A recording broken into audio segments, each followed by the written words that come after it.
Hello বন্ধুরা, কেমন আছো তোমরা সবাই? ঝিলিগ্রয়.লাইফস্টাইলে সবাইকেই স্বাগত জানাই। বিকাল থেকেই খুব বৃষ্টি পড়ছে আমাদের এখানে। আজকে আমি বানাবো পটলের দোরমা। চলো পটলটা ভেজে নিচ্ছি।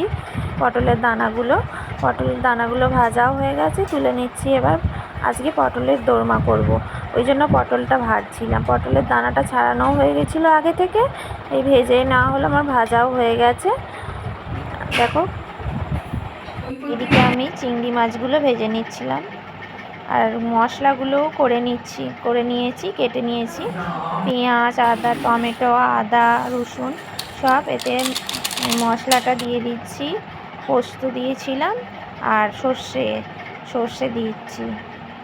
শাশুড়িমাই সব মশলাগুলো দিয়ে দিচ্ছিল, আমি এদিকে মশলাটা বেটে নিচ্ছিলাম মিক্সিতে।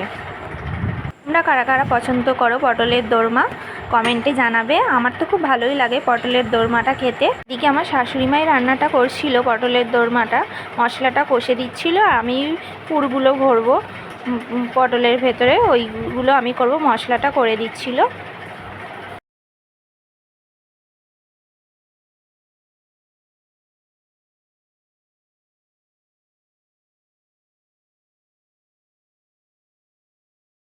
দেখো, পেঁয়াজটা নুন দিয়ে ভাজা মোটামুটি হয়ে এসছে, লাল ব্রাউন কালারের হয়েই এসছে। এরপরে দেখো পেঁয়াজগুলোর ওপরে আমি দিয়ে দেবো টমেটোর কুচিগুলোও দিয়ে দিলাম। পেঁয়াজটা ভাজা হয়েই গেছিলো, টমেটো কুচিগুলো পেঁয়াজগুলোকেও এবার ভেজে নিয়েছি, এবার টমেটোগুলোও ভেজে নেবো। এরপরে দিয়ে দিচ্ছিলাম মশলাটা, যেগুলো দেখালাম তোমাদেরকে, সেই মশলাগুলোই সব দিয়ে দিচ্ছি। কষে এই মশলাটা তৈরি করছিলাম।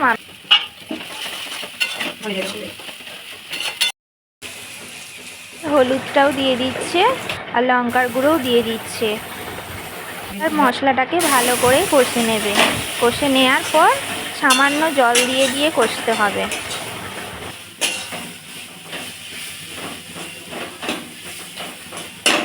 এবার দিয়ে দিচ্ছে জিরে গুঁড়ো, পরিমাণ মতো জিরে গুঁড়ো দিতে হবে। তারপর দিয়ে দিচ্ছে ধনে গুঁড়োও পরিমাণ মতো দিতে হবে। পুরটা তৈরি করার সময় তোমাদের যতটা পরিমাণ তোমরা নেবে সেই অনুযায়ী তোমাদেরও জিরে মশলাগুলো সব সেই অনুযায়ী দিতে হবে। এবার সামান্য জল দিয়ে দিয়ে কষে নিচ্ছে। পরিমাণ মতো চিনিও দিয়ে দিচ্ছে, অল্প বেশি নয়। এবার মশলাটাকে ভালো করে কষে নিতে হবে। সব মশলা দেওয়া হয়ে গেছে, এবার ভালো করে কষে নিতে হবে মশলাটাকে।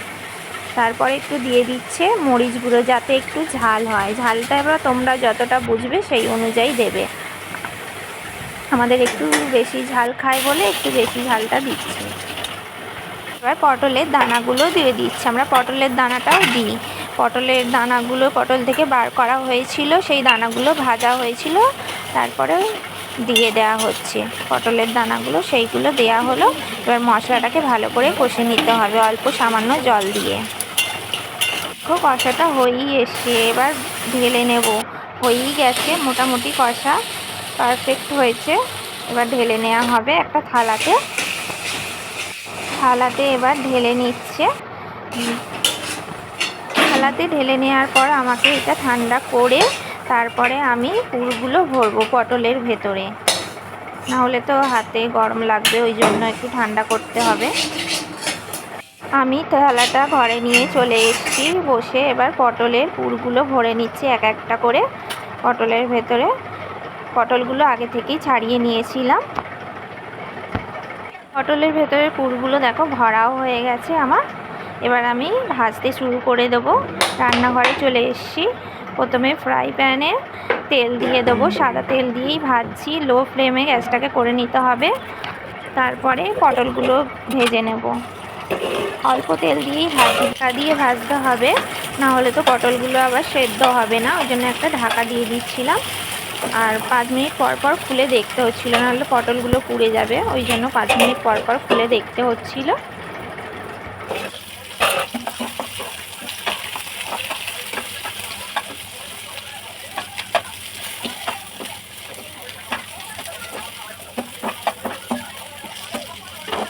দেখো হালকা লাল হয়েই এসছে পটলের দোরমাটা। মোটামুটি হয়ে যাবে, আর একটু ভাজলেই পটলের দোরমাটা তৈরি হয়ে যাবে। পটলের দোরমা আমার তৈরিও হয়ে গেছে, আমি এবার থালায় নামিয়ে নিচ্ছি। দেখো পটলের দোরমা তৈরিও হয়ে গেল। আমার এই ভিডিওটা কেমন লাগলো, তোমরা এই রেসিপিটা কেমন লাগলো জানিও কমেন্ট করে। লাইক কমেন্ট শেয়ার করতে ভুলো না। সবাই ভালো থেকো, সুস্থ থেকো, সকলকে জানাই ধন্যবাদ।